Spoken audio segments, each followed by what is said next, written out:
So let my life be the proof of your love. Let my love look like you and what you're made of, how you lived. We've been talking about parenting, and good to see all of you here. Good to see you. Garbage disposal and all, working right. Dishwasher.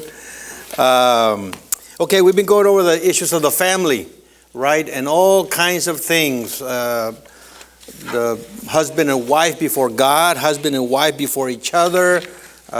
We looked and, started to look at the wife in particular, the husband by himself. And then we've looked at children and parenting in general. And then we looked at some issues there, many issues there on parenting in general. And now tonight I'm going to be going into some specifics, specific situations where parents need to use a lot of wisdom and ask for wisdom, right? We talked about children in general as well. But tonight, as I said, we're going to be looking at specific parenting situations. And it's that way when it gets to the nitty-gritty that it can get tough. It can get tough. So I'm going to mention 4, and then in the discussion, I'm sure there'll be others. And some of these things I see, of course, in Scripture, but others are just from a sheer experience. We had 5 children. And so, and then talking to parents. And so here are some situations, again, that we need wisdom. Now, parents, to begin with, need to already have wisdom at some level, right? And so they need to have something to pass on to their children. So I'm going to go through a number of passages real quick, just on how the father is trying to instruct the son. And as parents, we need to have that. So let me go just real quickly something on that. Proverbs. Turn to Proverbs, if you will. Proverbs chapter 3. And I'm just going to mention them real quick because there's a number of them. Proverbs chapter 3, verse 1. My son, do not forget my teaching, but let your heart keep my commandment. Look at verse 11. Verse 11. My son, do not reject the discipline of the Lord or loathe his reproof. Look at verse 21. Verse 21, my son, let them not vanish from your sight. Keep sound wisdom and discretion.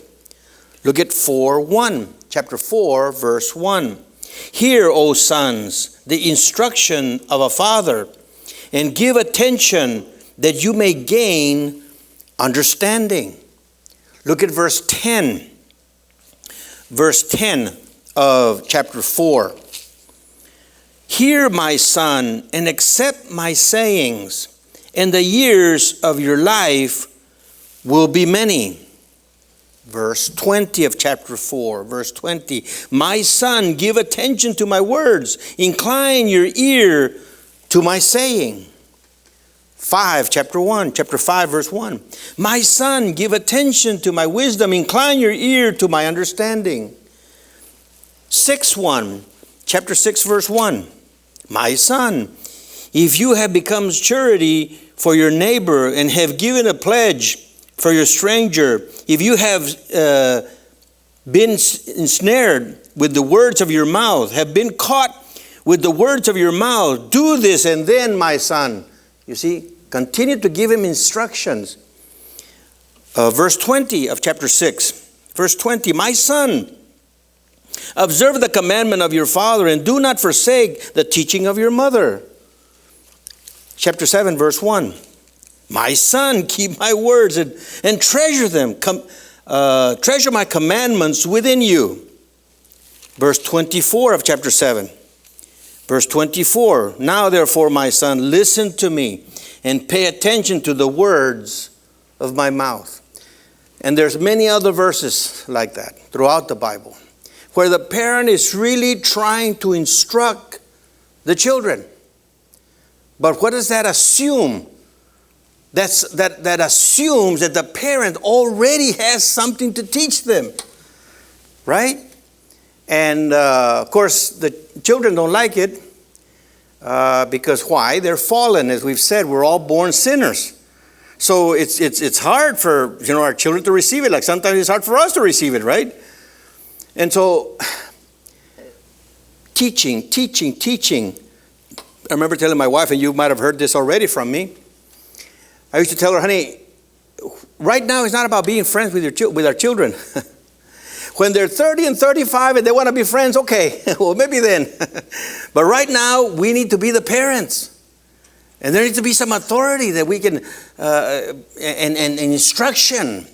We ourselves need to be instructed and know so that we can pass on to our children. Because they are born sinners. And that's the reality. And I know, that our current culture and teaching says, no. They've just had bad environment. They just need the right environment and the right teaching, and boom, they'll be set. Nah. There's much more to it than that. They are made in the image of God, our children, and they are sinners. So, those are general things on parents. Now, let's get to some specifics, right? And there's no red line or whatever, but here's some areas, right? So, here's number one. Time to go to bed, quote unquote. Children don't like it, parents have to do it, and there's a fight that begins, and there's all kinds of stuff that goes on, right? But, again, the parents are to know what is best for their children. They need to know what is best. And so, pass on and help the children because, for instance, just that simple thing, it's time to go to bed. Sleep is so vital, so critical for the development of the children. You see? It's not whether you're popular, parents are popular or not. What's best for the child? You see? Sleep. The physical development of children depends so much on proper sleep and enough sleep. The bones are developing. Digestive processes get messed up when the children don't sleep right. Their immune system is weak because the body hasn't recovered the fight that they've had during the days. And so when children don't sleep enough, they're more susceptible to get sick, develop all kinds of problems.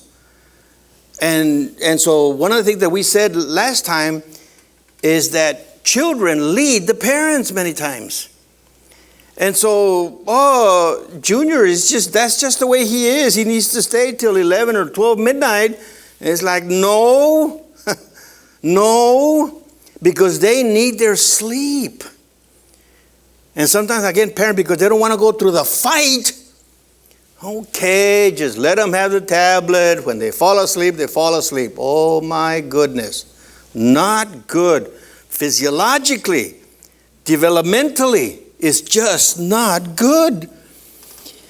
Mentally, mental health depends so much on having the right amount of sleep. The ability to think, the ability to be alert in school or whatever is being taught them. If the children have not had good sleep, long enough sleep, it's going to be very, very tough for them. Because they're going to get themselves in trouble without wanting to get in trouble, but just because they haven't had enough sleep. They're irritable and so forth. They can't even think straight. Especially teenagers, by the way. And we'll get to that when we get to the teenagers. But oh my goodness, teenagers need a lot of sleep. But nowadays, they don't go to bed till 10, 11, midnight, 1, 2 o'clock in the morning. And then the next day, they're miserable. And everybody around them is miserable. And why? Because from the very beginning, the parents didn't say, no, by such and such a time, you're going to be in bed.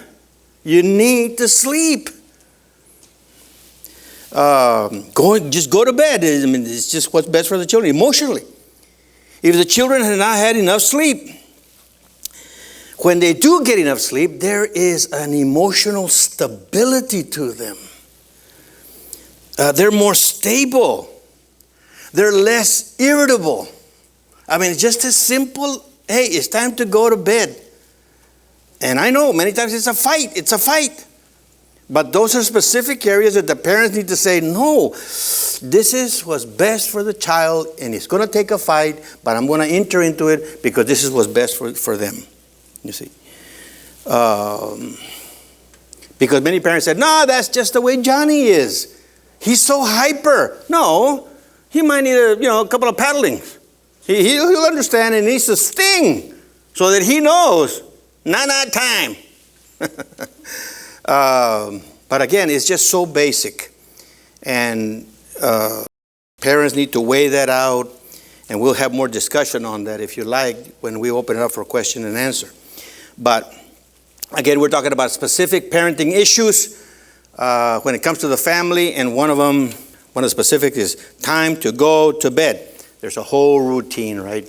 Brushing of teeth, reading a Bible, praying or singing a song or telling a story. But that process needs to happen early on. And by the way, going to bed also means lights low, noises low. Because if they're watching TV and watching the tablet and they're going, and then we're going to say, it's time to go to bed, and we expect them to go to bed. Are you kidding me?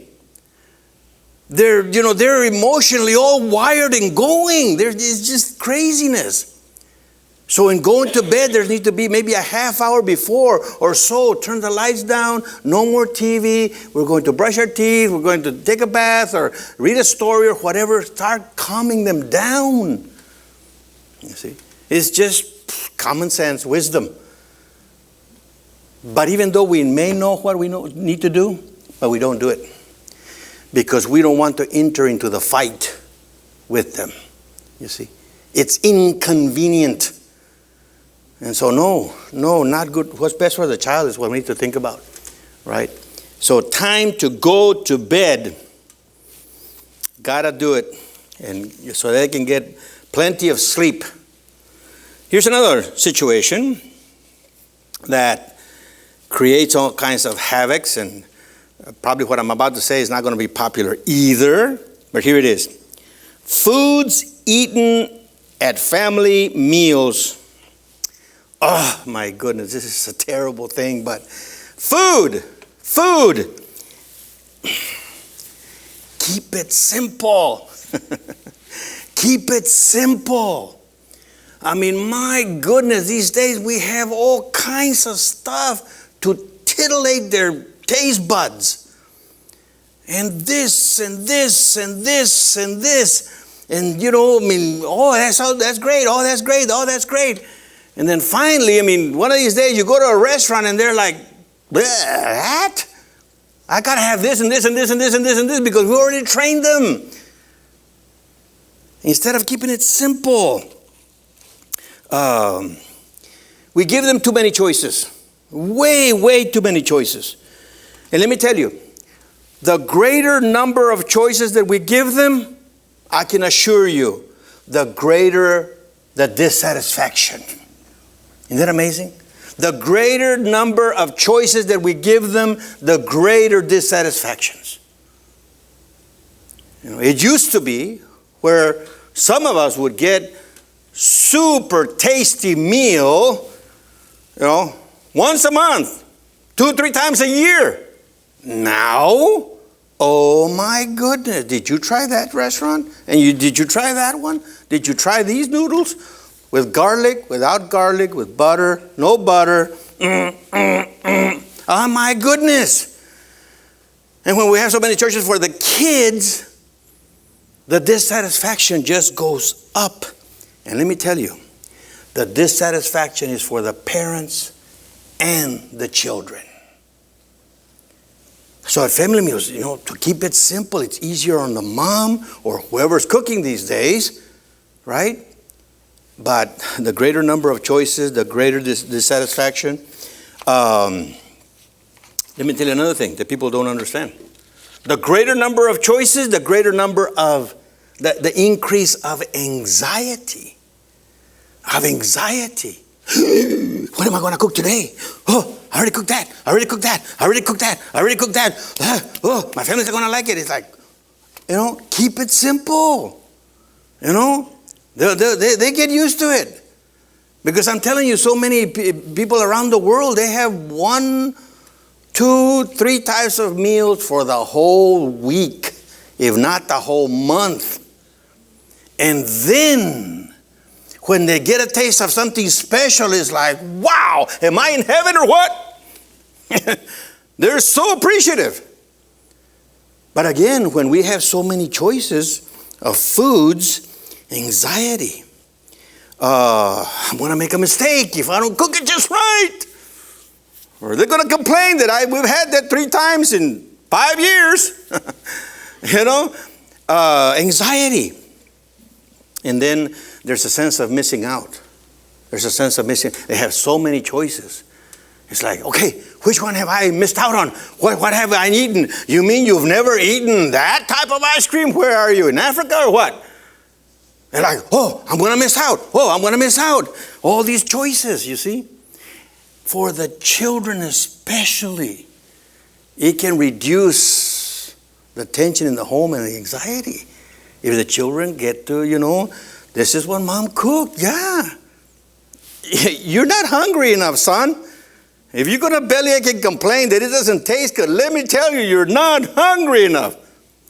Come back in 3 hours. This dish right here is going to taste really, really good to you. But again, parents, we don't want to enter into the fight. You see, we don't want to enter into the fight. And then we might feel like, oh, I'm a terrible parent. Oh, I'm a terrible parent. No, you need to ask the question, what's best for the children? So, going to bed. A lot to consider there. Food, mealtime at home. Takes wisdom and tenacity to stay with what is best, not so much what the child is wanting, and to please them. Here's another one. Playing with others. Oh my goodness, social issues. Playing with others. And of course, we know a lot of the kindergarten nursery rhymes, right? And what do they all point to? You got to be kind, no biting, no spitting, no punching. Those are very basic things. Very basic things. But when our parents, we don't teach those to our children, oh my goodness. So, kindness. To teach our children kindness. To do things to bless others. Teaching our children to do things to bless others. Man, when children learn that early on, they're pleasant to be around. And what's going to show up automatically is what? Most of the time is meanness. Meanness. Children are mean. And so, no, you need to be kind. And then, of course, gentleness. Gentleness. Using one's strength for the care or protection of another. Right? To be able to be gentle in playing. No kicking, no spitting, no biting. Be gentle.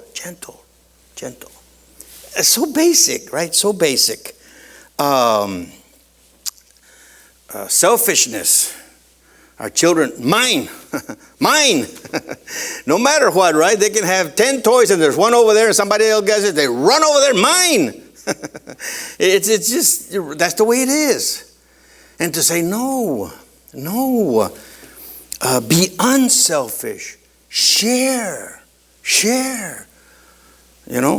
Had one child, we were eating at a restaurant and, he got a little out of hand, so the other set of parents had a bag of chips over there. Can Johnny have a piece of chip? Sure. Give him the bag. And then the parent that had the bag of chips said, now Junior wants a chip over here. My Junior. Can I have a chip? Nope, mine. The little boy goes. Like, okay. No, share. You need to share. Okay, one tiny little chip. That's human nature. That's human nature. But as parents, we need to be willing, we need to enter into that and say, no, you stay selfish like that. We used to tell our children, you stay selfish like that, and when you get a little older, people will not want to be around you. People will not want to be around you if you be selfish like that. You see? Because what are we trying to do as parents? We're preparing them to be socially acceptable and loving, and for people to want to be around them. You see? We have to think ahead, way ahead as parents. So, to help them be unselfish. And with all that, and those of us that have had children know this, that the children are very, very manipulative. Very manipulative. Oh my goodness. And what do they use to manipulate? Name it. Tears, lying, whining, temper tantrums, pouting, sulking. They use it all. And they know they'll try this and then they'll try that. And until you finally fall, it's like, bing, I got it. Next time, one big old tear, I'm going to get what I want. And so, or a temper tantrum. Blah, blah. Okay. Here's what you want here. You're like, oh my goodness. That's not good for the children. You see? And there again, that's why we have to have, what is best for the children? Some of those things are very evident. Lying, of course. Temper tantrums are obvious, right? When people do that. When the kids use that. But sometimes tears. Tears can be tricky. Tears may say, oh, poor Johnny, and he's just, or little Susie, man, but she knows how to use those tears. And as parents, we have to see beyond that. We have to see beyond the manipulation of the children for their good. For their good. How many adults, some of us know of some adults that at the drop of a hat, they're crying only to get their way. You see? Or lying or whining or temper tantrums to get their way. Why? That's what they got away with when they were little kids. You see? All kinds of ways that children can manipulate. We need to be, as parents, need to be aware of that, especially when they're playing with other kids. Right? Playing with other kids. So, going to bed, eating, playing with others in social settings. And then here's another one. And this is a big one. Ready? And it sounds so simple. Sounds very simple. Picking up your room. Pick up your room after meals or at nighttime or something. Now, let me spread that into a word that is so critical for our children. And that is teaching them responsibility. Giving them responsibility. One of the clearest examples for me that comes to my mind is, in the olden days, or people that lived out in the farm, what happened? Junior had to go feed the cows, milk the cows, feed the pigs, and get all the eggs from the chicken coop before you go to school, before you eat breakfast. That's your responsibility. Every morning, okay, boom. Something to give our children some responsibility. And when we don't do that, we're spoiling them rotten. Because everything is being given to them. Everything is easy. What? I have to do what? Are you crazy? And then after they're older, we try to get them to do, what they're supposed to. They get all mad and angry because they're not used to responsibility. You see? So this is a big area. It's not just about helping the parents with chores, but it's about taking care of what God has given us and having a sense of duty and responsibility. You see, and it's very critical. Now, how do we do that? Man, sometimes it's getting them a pet that they can take care of, and they're responsible. Teaching them, getting them into some training of some kind. They may not like it, but no, this is part of your responsibility. You need to do this, period. And so teaching them responsibility. It can be picking up your room. It can be picking up the bathroom once a day, every other day. You're the responsible one. Cleaning up the kitchen. You're the responsible one. Once a week, whatever, however you want to work it out. You know, you're going to sweep the garage once a week. You have that responsibility. Whatever it is, teach them responsibility. Very basic, but man, I'm telling you, for the long years to come, for their own well-being, very, very necessary, critical for them. So, we went, the thing about going to bed, right? Got to get to bed on time, physically, a lot of need there. Food, eating meals together with friends, relatives, whoever. Again, a very important time. Playing with others, right, socially. And then being responsible, taking some responsibility. So those are just very quick things that I wanted to talk about as far as raising of the children. Now I'm going to get into specifics about fathering and mothering, okay? And I'm not too sure how far I'm going to get with that. But here we go. So now I'm going to focus on the father, and meaning what is the father supposed to be doing, or qualities that he needs to have.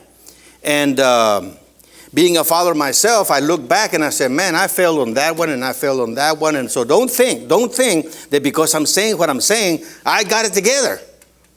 I'm saying this is what I've learned myself over time, over years, and looking at the scriptures as well, you see. And so if those of us that have been parents, you want to be careful that you don't look back and you say, oh, I failed, stab, stab, stab. Oh, I failed, stab me again. Oh, no, that's not the purpose.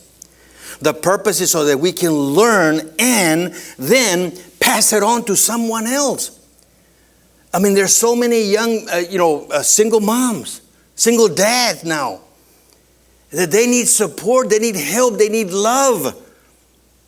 You see? And so if you've already been, done that and, been there, done that and made your mistakes, you're like, okay, forget that. No. God wants to use you to help others. You see? So here we go. Fathering. It really could take a whole series just on fathering, and then a whole series on mothering.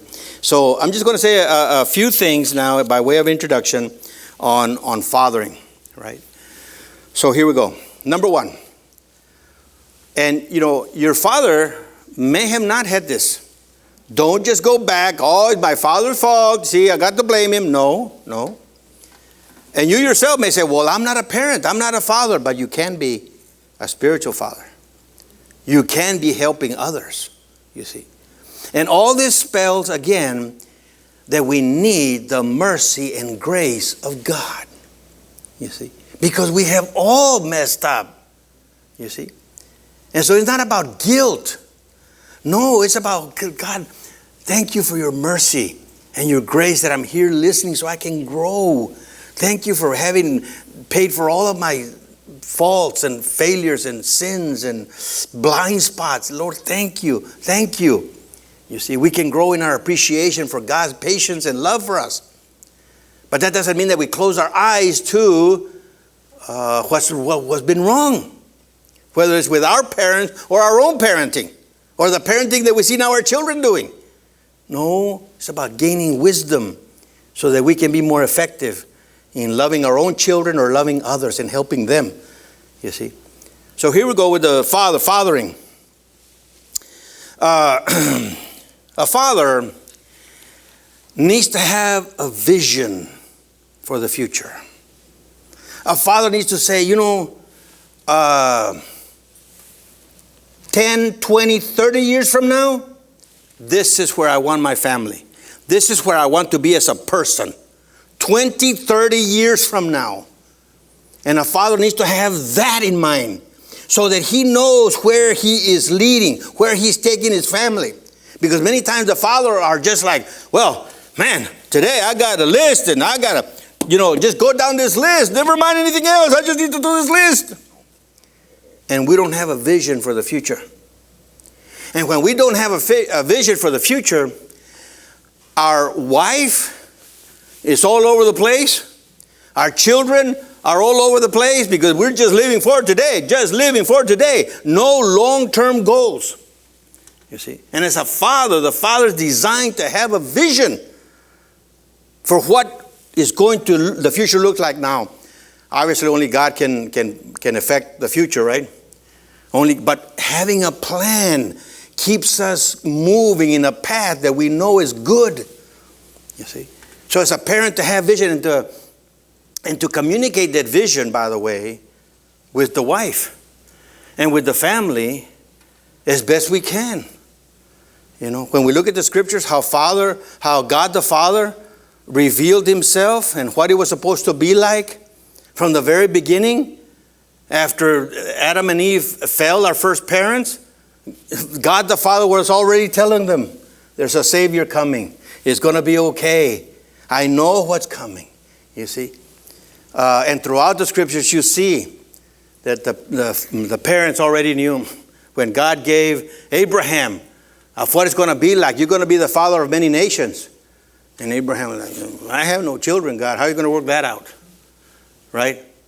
And so, but Abraham knew something was coming. He had that vision too, and he kept it. And all the patriarchs as well. So as fathers, to have a vision for our children, you see. Very, very important, because he can keep the family steady going in that path. There's going to be all kinds of curves, all kinds of things that happen in life that we can't control, right? But after we take that curve, okay, what's life about? What we're going to live? And we can lead our family. So 1 Timothy chapter 2, in the New Testament, 1 Timothy chapter 2,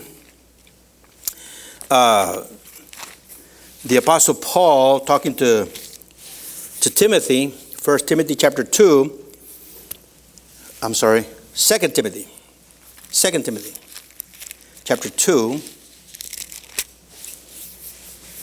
verse 3 and 4. 1 Timothy 2, wait a minute, did I get it right? 2 Timothy chapter 2, 3 and 4. Suffer hardship as a good soldier of Christ Jesus. No soldier in active service entangles himself in the affairs of everyday life, so that he may please the one who enlists him as a soldier. This is just an analogy, right? And Paul uses the analogy of a soldier. Okay, the soldier is enlisted, and now the soldier says, this is what we're going to accomplish. And okay, just obey. This is what we're going to accomplish. There's a vision, there's a mission way out there. And so when that happens, it says the soldier's not entangled with everyday things, everyday life. Right? Again, this is just an analogy. All analogies eventually break down, right? But there's a vision there of what needs to be accomplished for whoever enlists him. Who has enlisted you and me? You know who has enlisted you and me? Jesus Christ. Jesus Christ has enlisted you and me as believers, that we are to live for him and his kingdom, because that's what's best for people. That's what's best for us. You see, but if we don't have any type of following of Christ, then just the daily frustrations, the daily paying of bills, and the daily of, I need to have so much money, I need to fix this, and that will just mess us up, because we just get blinded by the immediate. You see, we need to have a long-term vision as fathers, especially a long-term vision, and then be able to communicate that to our wives. In fact, for that, look at Proverbs chapter 13. Proverbs 13.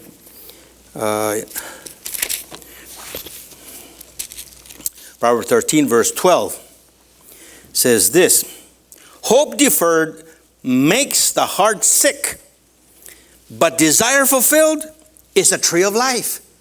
You see, when hope has been deferred, meaning hope for what? There's no hope. I'm looking at nothing down the future. Makes the heart sick, right? But when there's movement towards and we see progress, it's like, yes, okay. You see, there can be a great encouragement. And spiritually in particular, Romans chapter 5, because it's not about just the physical things, right? Let me ask you a question. What kind of a man or woman do you want to be 25 years from now? You want to be the same person you are today? I hope you answer no. I hope you see some areas that, man, you know you need to change, that you know you need to grow in. And so to say, in 20, 25 years from now, I want to be this type of a person. And so, because really, that's what God has for us. He has a vision for all of us, right? And look at Romans chapter 5, verse 3. Romans chapter 5, verse 3. And not only this, meaning not only that we saved through Jesus Christ, so when we start breathing, we're going to heaven. Not only that, right? But we also exult in our tribulations, knowing that tribulations brings about perseverance, and perseverance, proven character, and proven character, hope. And hope does not disappoint, because the love of God has been poured out within our hearts through the Holy Spirit who was given to us. So, those who trusted in the Lord Jesus Christ have a hope of going to heaven. But in this life too, there is a hope of changing our character to become more like Jesus Christ. That's the vision God has for each and every one of us. To become better characters. People that can give and love in spite of the fallenness of this world. In spite of the temptations. We can represent Christ well. For women, it can mean that you can show beauty that goes far, far beyond the physical. For men, it can be a strength that goes far, far beyond the mere muscles. A character that represents God's will in the middle of darkness, in the middle of failures, in the middle of how the world is getting darker and darker. No, steady, godly, loving, gentle, kind, wise. My goodness. And you know what that takes? That takes going through suffering. That's what the text here in Romans 5 talks about. You see? Let me read it again. Verse 3. And not only this, what he's talking about in verse 2 is about salvation. They were delivered from hell and going to heaven. But not only this, but we also exult in our tribulations, knowing that tribulation is the very substance, the very stuff that God uses to bring about perseverance. What's perseverance? Perseverance is, look, I don't care, it's hard, it's difficult in life, but I'm going to keep doing what is right. Even if my spouse doesn't do what is right, even if my children don't do what is right, even if my parents don't do what is right, even if my friends and relatives don't do what is right, I am going to keep doing what is right. Even when I'm hurting really bad, I am not going to go into immorality. I am not going to do things that are unethical and ungodly. No. Tribulation gives us that opportunity to develop perseverance. And perseverance, verse 4, and perseverance, proven character, godliness, Christ-likeness, strength, showing off grace and beauty and mercy and gentleness in the midst of darkness. That's why the Apostle Paul was able to sing even though he had been thrown in jail unjustly. You see, That's how Jesus also could say, Father, forgive them, for they know not what they do. Because he used the very tribulations to honor God. And you and I, as far as fathers especially, I'm talking especially to fathers, to be able to do that, have a vision of that, you see. Have a vision for that you're going to be that person down the road, maybe not now, but be growing. And as you have that vision, let me tell you, when you have that vision, you're going to automatically pass it to your children. That doesn't mean that your children are going to accept it. Automatically, you're going to pass it on to your spouse. That doesn't mean that your spouse automatically, your wife's going to automatically catch on and grab it. But that's one of the best things you can offer as a father. Having a vision, a good vision that corresponds to God's will, you see.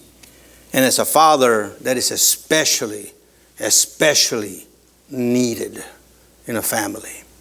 That's fathering. That's the first point for fathering. Here's a second point for fathering. And some of these things are, well, kind of common sense. As soon as you hear it, it was like, well, yeah, I knew that. But we need to talk about that. Here's the second thing for fathers. It's going to sound, I don't know, maybe bad for you, but fathers need to be thick-skinned. Fathers need to be thick-skinned. And with that thick skin means understanding. They're not going to fly off the handle at anything. There's going to be understanding and strength. So, Ecclesiastes chapter 7. Ecclesiastes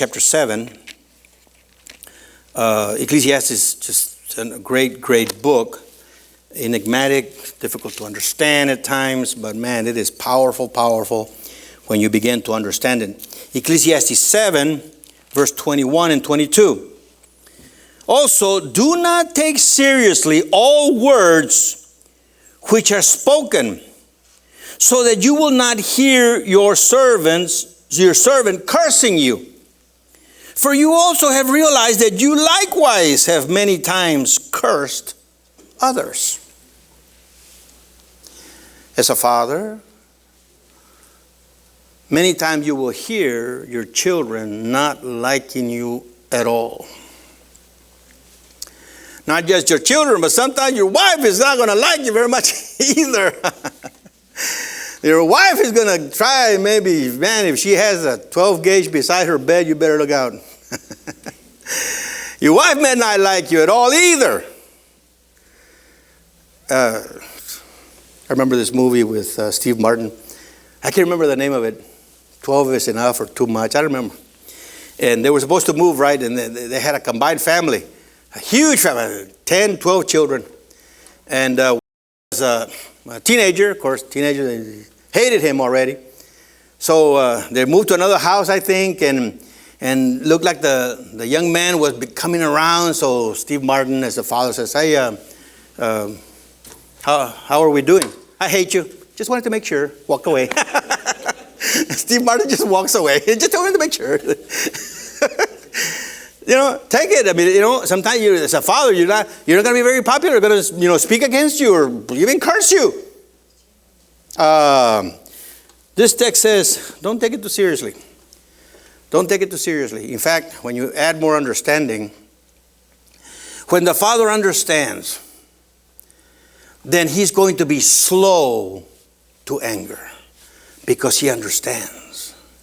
He understands that in life, there's all kinds of frustrations. You're right. The father knows, hey man, life just doesn't work many times. And when life doesn't work, you just want to break something. No. The father knows my son is just expressing frustration the way I've expressed frustration. I don't want to take it personal. You see, I don't need to take it personal. Because that's where they're at. And if I don't take it personal, I can stand steady. And so then I can enter into their situation. You see. I can be there with them, supporting them instead of just taking it personal. See? And so the father many times has to be thick-skinned. And sometimes, the wife is not going to understand. That's the reality. So, he must be willing to number one, and then actually enter into difficult situations and take a beating. The husband needs to be willing to take a beating.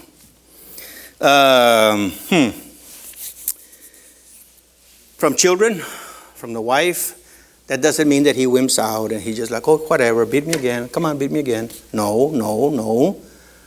But he's able to stand strong and still speak the truth and live a godly life. It's a very interesting passage for us husbands in Ephesians 5. Ephesians 5. Many men don't understand this or don't want to understand it. Ephesians chapter 5 and verse 25. Ephesians chapter 5 and verse 25, when the husbands are being addressed. But it's very important. Look at this. Ephesians chapter 5 verse 25. Husbands, love your wives. Okay, got it. Check. What does that mean? Love your wives just as Christ also loved the church. Okay, that's kind of general.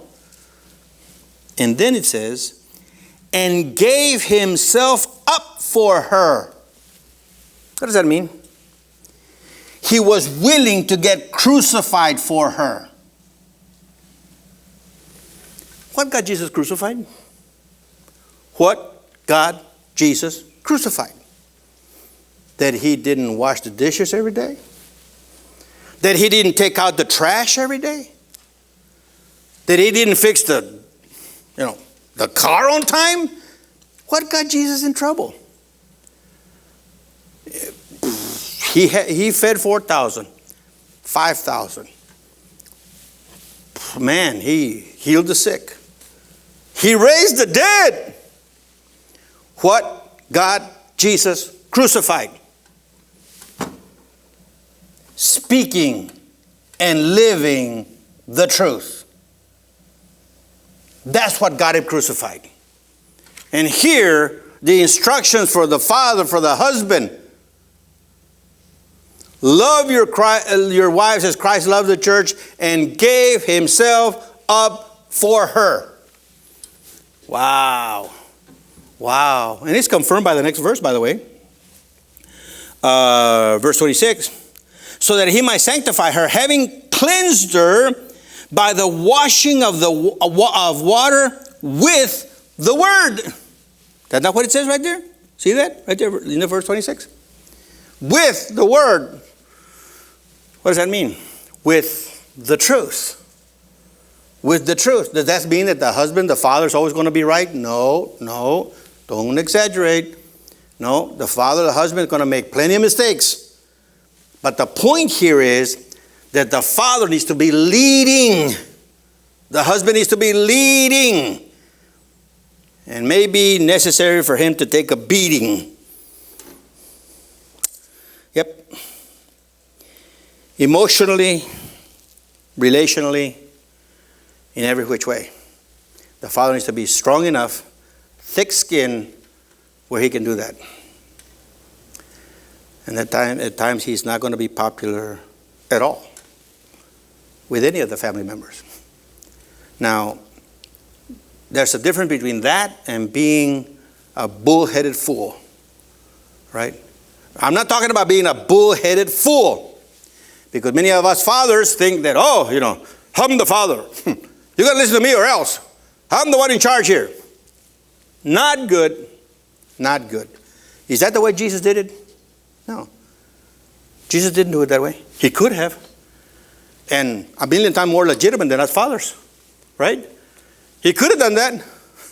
Don't you know that I'm the one coming in the clouds and I'm going to judge the whole world, man? Psst, on their knees right there. He didn't do that. He didn't do that. He kept speaking truth with love. truth with love. And we're hoping as fathers that when we speak truth with love, they will follow. But if they do not follow, gently, with kindness, but firmness, keep your commitments. Not declaring your position. I'm the one in charge here. You're already lost when you do that. As fathers, we're already lost when you do that. No. So, for fathering, having a vision down the road. 25 years ago, 30 years ago, I was already thinking, what am I going to leave for my children when I die? I have a vision, right? I'm not saying that I've kept it right, that I'm still, but back then, way back then. You know why? Because my father helped me when he passed away and my mom passed away. Just having a vision, how are you going to do that? You know? Men, to be fathering, having a vision, being thick-skinned, so to speak. Here's something that, in a way, I've already mentioned it, but I'll go through this one real quick. There's 3 more points on fathering, but I'll go through at least one more. And I've already mentioned this in a way, being gentle but firm. Being gentle but firm. 1 Thessalonians chapter 2. 1 Thessalonians chapter 2. This is the Apostle Paul speaking to the Thessalonians. And he says this, 1 Thessalonians chapter 2, verse 11. Just as you know how we were exhorting and encouraging and imploring each one of you as a father would his own children. Exhorting, encouraging, and imploring. The father is like, this is what's best for you. Come on. This is what's good. Imploring. You see? But firm.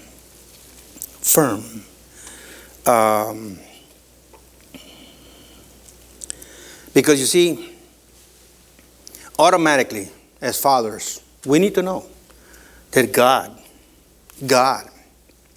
not our wives, not our children, not the government, not the law, God has invested authority in us.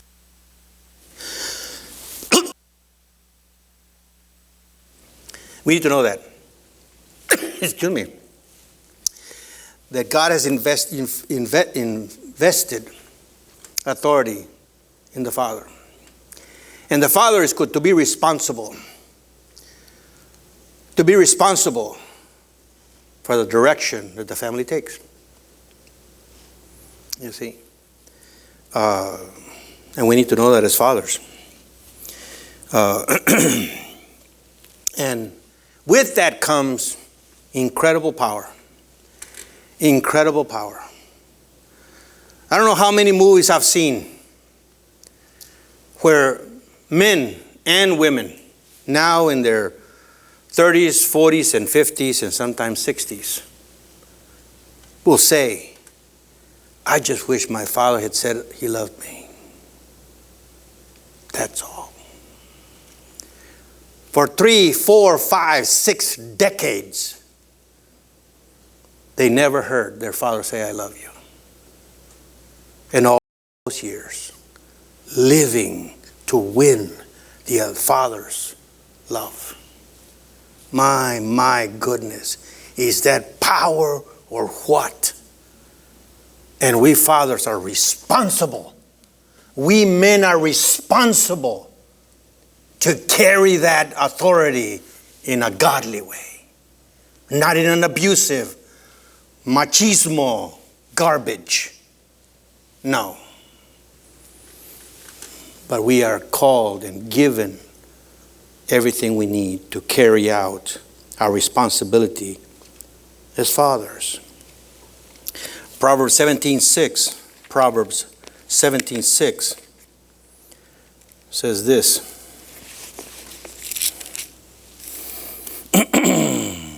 Grandchildren are the crown of an old man, and the glory of the sons of his fathers. Now, in the New Testament now, we can be fathers, spiritual fathers, not necessarily biological fathers. Timothy, which we just read from, Paul calls him his son. He wasn't his biological son, you see. You and I can be fathers to children, not biologically, you see. And we can have grandchildren, spiritual grandchildren, and great-grandchildren, spiritually.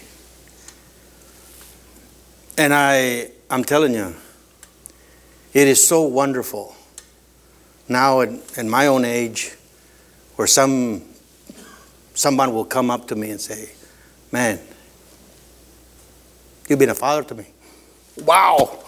I say, how in the world was that? Well, 20 years ago you said this and this. It's like, I did? That sounded pretty good. I need to write that down.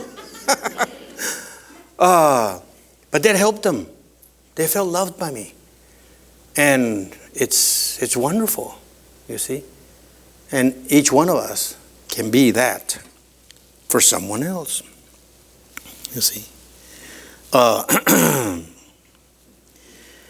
Because whether we intend it or not, how we use that power that God has automatically invested in us as males is up to us. Because people may not accept it, they may accept it. We have no control over that because they have to make their choices. And if we're not clear on that, you know what's going to happen? For us males, one of two things. We're going to skip down because we're too afraid and too coward, or the other extreme, we're going to get a verbal shotgun. You won't listen to me? Boom! And we think that's the way we're going to solve it. Nah, that's ungodly. No. You see, as fathers, we need to realize the effects of that power that we have, that God has given us. Because we're going to be responsible for it. For good or for bad. You see, here's another thing that's scary. This is scary. Because God has given us that responsibility.